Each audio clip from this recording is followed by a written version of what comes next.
दोस्तों, अगर आप क्रिप्टो करेंसी के अंदर इन्वेस्ट करते हो तो आपको पता होगा क्रिप्टो करेंसी की इस वक्त में क्या हालत हो रही है। खास तौर पे बिटकॉइन को अगर देखा जाए तो काफ़ी ज़्यादा डाउन हो चुका है, करीबन 9-10% के आसपास में वो डाउन हुआ है, जिसकी वजह से वो 57,000 के आसपास में अभी झूम रहा है और थोड़ा और नीचे जा सकता है। और ऐसा इस वजह से हुआ है क्योंकि दुनिया की सबसे बड़ी क्रिप्टो करेंसी एक्सचेंज बाइनेंस के फाउंडर चैंगपेंग ज़ाओ को अरेस्ट कर लिया गया और 4 महीने की जेल सुना दी गई है। हालांकि अनुमान ये लगाया जा रहा था कि इनको 3 साल तक की जेल हो सकती है। ये दरअसल मनी लॉन्ड्रिंग का कोई केस था, उसके चक्कर में इनको इस तरीके की सज़ा हुई है, जहाँ पर शायद इनका नाम इतना ज़्यादा डायरेक्ट ना आया हो, जिसकी वजह से कम सज़ा में ही इनको छोड़ दिया गया है। लेकिन उस पर सोने पर सुहागा ये हो गया कि बिटकॉइन के जीसस कहे जाने वाले रॉजर वर्ग को भी अरेस्ट कर लिया गया स्पेन से, जो कि 400 करोड़ का टैक्स फ्रॉड कर चुके हैं। इन्होंने दरअसल डिजिटल वॉलेट बनाया था bitcoin.com के लिए और इसी वजह से इस वक्त में बिटकॉइन की हालत काफ़ी ज़्यादा नाजुक हो रखी है। और लोगों को खैर यही अपॉर्चुनिटी चाहिए थी कि चलो मौका मिल जाए पैसे डालने का, तो ये एक मौका दिया है ऊपर वाले ने। दोस्तों, एक वायरल महिला तो आपको याद होगी जो कि ट्विटर के ऑफिस में सो गई थी। इनका नाम है ईस्थर क्रॉफोर्ड, जो कि मतलब एलॉन मस्क ने जब टेक ओवर किया था तब उनको कहा गया था कि भैया 72 घंटे काम करना है। सभी एम्प्लॉयज़ को ऐसा कहा गया था, जिसकी वजह से भाई काम का इतना ज़्यादा प्रेशर था कि घर जाना फिर वापस आना, तो इस तरीके की चीज़ें ना हो, इसकी वजह से इन्होंने कहा कि ऑफिस में ही सो के उठ के काम कर लेंगे। लेकिन जब काम वाम सारा हो गया, जो भी वर्किंग थी महीनों की वो सारी कंप्लीट की गई,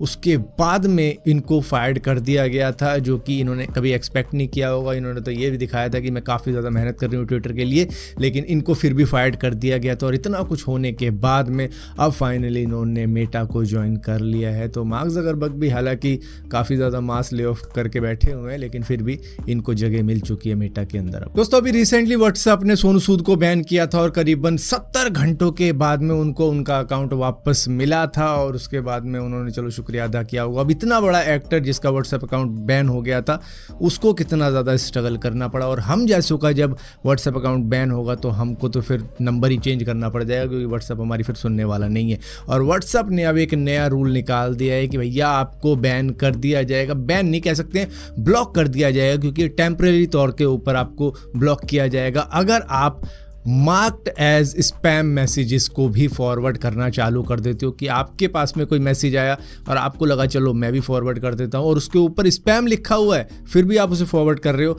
तो आपको ब्लॉक कर दिया जाएगा कुछ दिनों के लिए व्हाट्सएप के ऊपर से। एग्जैक्टली अभी पता नहीं है कितने दिनों के लिए ब्लॉक किया जाएगा, लेकिन हाँ ये कंफर्म है कि किया जाएगा, क्योंकि अब ये जल्दी रोल आउट होने वाला है कि भाई इतने दिनों के लिए आपको ब्लॉक किया जा सकता है अगर आप स्पैम मैसेज फैलाते हो। दोस्तों, यूबीसॉफ्ट ने अपनी असैसिन क्रीड मिराज अब आईफोन 15 और आईपैड प्रो मतलब इनके ऊपर भी लॉन्च करने का तय कर दिया है। ये जून 6 को लॉन्च होने वाली है, जिसका ट्रायल आपको मिल जाएगा खेलने को, वो भी पूरे 90 मिनट तक। मतलब वैसे तो गेम आपको ज़्यादा लंबी खेलने देती नहीं है, इस तरीके की ये थर्ड पर्सन वाली गेम होने वाली है। और ये क्रॉस प्लेटफॉर्म का भी फीचर लेके आती है, मतलब कि जो गेम आप आईफोन के अंदर खेल रहे हो या अपने आईपैड के अंदर खेल रहे हो, उसको आप पीसी में भी खेल सकते हो। मतलब कि अगर आपने थोड़ी सी गेम खेल ली 1-2 घंटे की आईफोन के ऊपर, तो उतनी ही वो सेव हो जाएगी, आप उसको पीसी से भी उतने ही लेवल पे कंटिन्यू कर सकते हो। तो आपकी सेविंग वेस्ट नहीं जाएगी कि भैया मैं आईफोन पे खेल रहा हूँ तो उस स्टेज पे पहुँच गया, वहाँ खेल रहा हूँ तो अभी तक शुरू ही हो रही है गेम।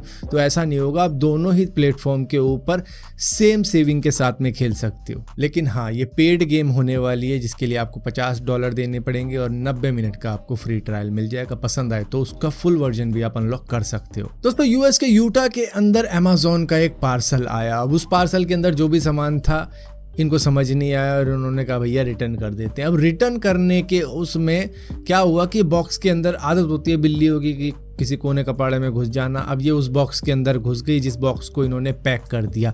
अब उस बॉक्स को पैक करने के बाद में वो लॉस एंजल्स चला गया रिटर्न। अमेज़न वाला आया उसे लेने के लिए और रिटर्न चला गया, और पूरे 6 दिन तक उसके अंदर वो बिल्ली थी। और जब बाद में वो अमेज़न के वेयर हाउस में पहुंचा बॉक्स, तो पता लगा कि भैया इसके अंदर तो बिल्ली है। और उसके बाद में वेट को ये बिल्ली भिजवाई गई और बिल्ली को स्कैन किया गया, जो इसके अंदर माइक्रोचिप थी। उससे पता लगा कि भैया ये तो किसी यूटा के रहने वाले बंदे की बिल्ली है। तो पता लगा कि भाई ये बॉक्स जिसके घर से आया उसी की बिल्ली है। फिर उनको कॉल किया गया, बताया गया कि भाई आपकी बिल्ली क्या मिसिंग है। इन्होंने कहा हाँ हाँ बिल्ली मिसिंग है, पता नहीं कहाँ गई।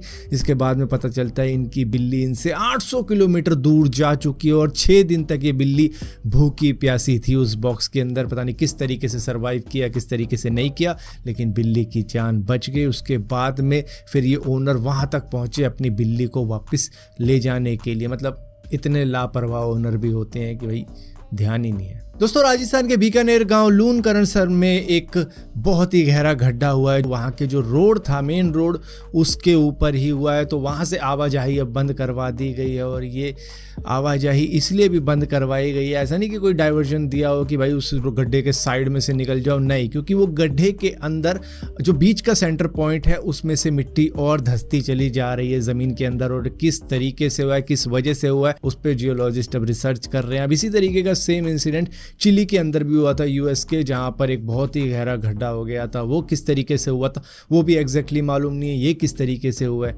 वो भी एग्जैक्टली मालूम नहीं है।